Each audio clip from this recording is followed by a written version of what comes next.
humanitaria, disfrazadas de lucha contra el narcotráfico, disfrazadas de ayuda científica, que afortunadamente la resistencia de nuestro pueblo ha hecho fracasar y ha hecho que no se puedan llevar a cabo. Los convenios que se han firmado para llevar a integrantes de las Fuerzas Armadas de nuestro país a imponer la paz en otros continentes, bajo las órdenes de militares norteamericanos, sobre todo en África. Imponer la paz significa participar en las guerras civiles, significa participar en las luchas contra los grupos terroristas, en el caso de África del Boko Haram y el Al-Shabaab, que fueron entrenados, creados y establecidos por Estados Unidos a través de la CIA, por el Estado de Israel, por todos los países de la OTAN, fundamentalmente Francia y también Gran Bretaña, e intervenir en las guerras interestatales o en las guerras civiles que azotan a estos países. Afortunadamente tampoco han podido ser llevados a cabo, fruto de que nos hemos enterado, o sea, una buena parte de nuestra población y ha luchado contra eso, y porque tampoco ha encontrado consenso al interior de las Fuerzas Armadas, específicamente en el Ejército, que es la fuerza a la que se había, digamos, designado. Esto sumado a toda la enajenación que tenemos de todo lo que ha sido nuestros recursos naturales, enajenación que se produjo durante la década del 90, que no ha sido revertida, que se ha ido agravando con el transcurso del tiempo, y donde la Constitución reformada en el año 1994, la reforma de 1994 de la Constitución, fue el acto de traición más grande que se pudo haber cometido contra la patria por parte de Alfonsín y por parte de Menem, porque significó la entrega del país a manos de las corporaciones, con la excusa de los derechos humanos, con el plato de arroz pequeño de un tercer senador y de un jefe de gabinete. Se sacó de las manos del Estado Nacional, de las manos del Estado, del pueblo de la nación, la soberanía sobre los recursos naturales, y se las entregaron a los gobernadores, que se comportan como los verdaderos señores feudales. Y este falso federalismo es lo que colocó también desde el año 1994 a nuestra patria al borde de la desintegración, y puede llevarnos a la desesperación, a la desaparición. ¿Y saben por qué? Porque ni el imperialismo ni el colonialismo están muertos. Estados Unidos, los países de la Comunidad Económica Europea agrupados en la OTAN,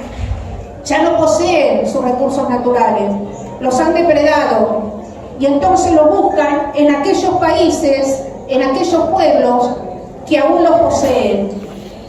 Y esto está claramente explicitado en todos los informes elaborados por el Departamento de Estado norteamericano, el Departamento de Defensa, el Pentágono, el Comando Sur, que fue el primer comando militar creado por Estados Unidos en el mundo y que fue creado para todo el continente americano, y que es el componente militar de la famosa OEA, Organización de Estados Americanos, el Ministerio de Colonias, como lo llamó alguna vez el compañero, compatriota y conciudadano de la patria grande, Fidel Castro Ruz. Lo dicen también los informes del Comando Sur, lo dicen los informes de la CNA Corporación, que está conformado por altos jefes militares y navales norteamericanos, donde dice que Estados Unidos debe buscar desplegarse militarmente por todo el mundo a través de bases militares descubiertas, las comunes o encubiertas, disfrazadas de ayuda humanitaria contra desastres naturales, contra enfermedades, contra el narcotráfico, contra el terrorismo, para tener el libre acceso y control de aquellos recursos naturales que hoy ellos ya no poseen. Están en los documentos elaborados por la Comunidad Económica Europea, la iniciativa de materias primas de la Comunidad Económica Europea. Está elaborado también todo este peligro imperial y colonial en todos los documentos elaborados por el Fondo Monetario Internacional y por el Banco Mundial, elaborados por las agencias gubernamentales europeas. Y también este colonialismo y este imperialismo está presente en todos los informes elaborados por el Programa de Naciones Unidas para el Medio Ambiente, para el Desarrollo, por la FAO, en la situación de los recursos hídricos del mundo, que cada 2 años elaboran, digamos, desde Naciones Unidas. Como ven, las fuentes son variadas y todos están hablando de lo mismo. Y sobre todo la mirada, en el caso de todos los documentos de Estados Unidos, están puestos sobre todo el continente americano, específicamente sobre nuestra América, sobre el continente africano y sobre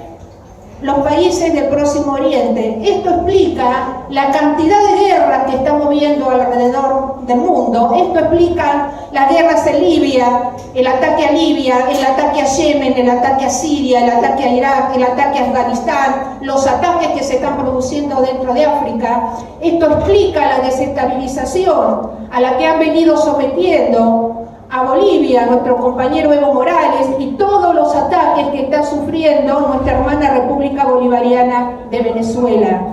Porque tenemos todos los recursos naturales, yo diría mejor bienes comunes, que ellos ya no tienen. Tenemos la tierra fértil para producción de alimentos, tenemos la biodiversidad, el 80% de los medicamentos que se producen en el mundo se elaboran en base a plantas que están en los bosques, en las selvas y en las floras regionales. Tenemos los minerales, tenemos los hidrocarburos, tenemos el agua dulce,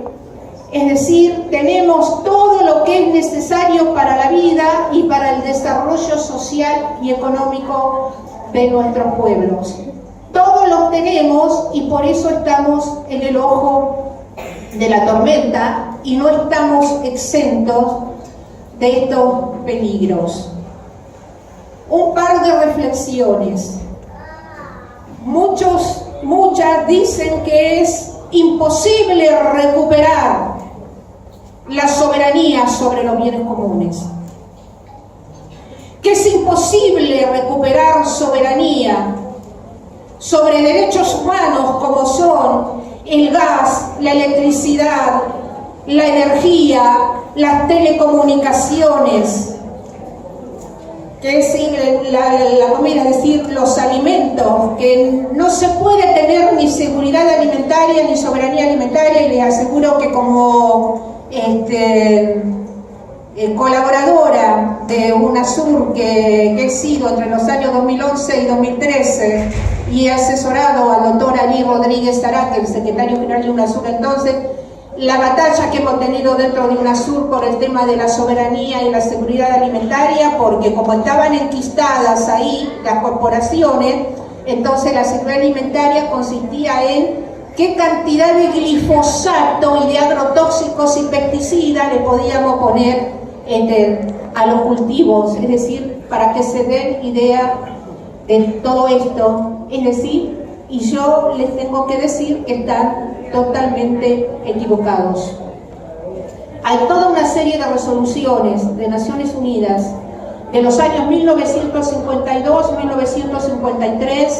la resolución 1515, que es complementaria de la creación del Comité Permanente de los Pueblos sobre su soberanía, que pertenece a las Naciones Unidas, y sobre todo la resolución 1803 del 14 de diciembre del año 1962, luego se sumaría la Carta Mundial de la Naturaleza el 28 de octubre de 1983 y más tarde se sumaría la Convención sobre la soberanía en la biodiversidad, es decir, en todo lo que es biológico, pero sobre todo la resolución 1803 es muy clara al respecto. Todo esto es derecho internacional que fue aceptado y firmado y ratificado por todos los países. Toda esta legislación dice que está por encima de las leyes y las constituciones propias de los países y que las constituciones y las leyes de los países deben ajustarse a estas resoluciones. ¿Qué dice la resolución 1803? La resolución 1803 dice que los países más ricos deben respetar la soberanía de los países que son menos ricos sobre sus recursos naturales. Dice que los organismos financieros y económicos internacionales no pueden obligar a un país a desprenderse de su patrimonio nacional, a enajenar su patrimonio nacional en función de los préstamos.